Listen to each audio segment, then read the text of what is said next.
السلام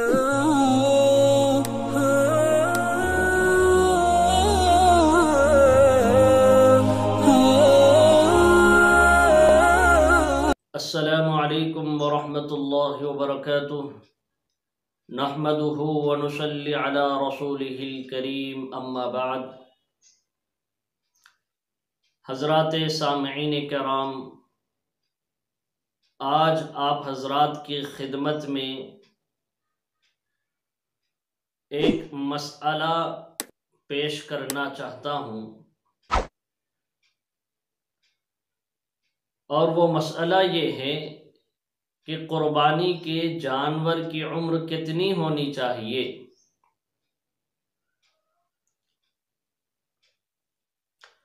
اگر قربانی کا جانور چھوٹا ہے، چھوٹے جانور سے مراد بکری ہے، بکرا ہے، دمبا ہے، بھیڑ ہے، تو اس کی عمر 1 سال ہونا چاہیے۔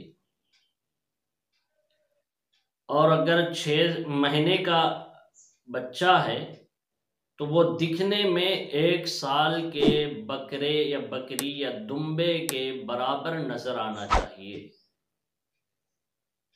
تو چھوٹے جانور کی عمر 1 سال ہونا ضروری ہے، اگر اس سے کم ہے تو قربانی درست نہیں ہوگی۔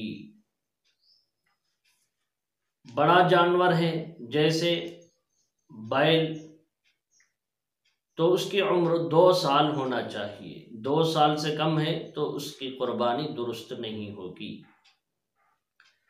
اگر کوئی اونٹ کی قربانی کر رہے ہیں تو اونٹ کی عمر کم سے کم 5 سال کی ہونی چاہیے۔ بکری، بکرا، دمبا کی عمر 1 سال، بیل وغیرہ کی عمر 2 سال اور اونٹ کی عمر 5 سال ہونی چاہیے۔ اس سے کم ہے تو قربانی درست نہیں ہوگی، اگر اس سے زیادہ ہے تو قربانی جائز اور افضل ہوگی۔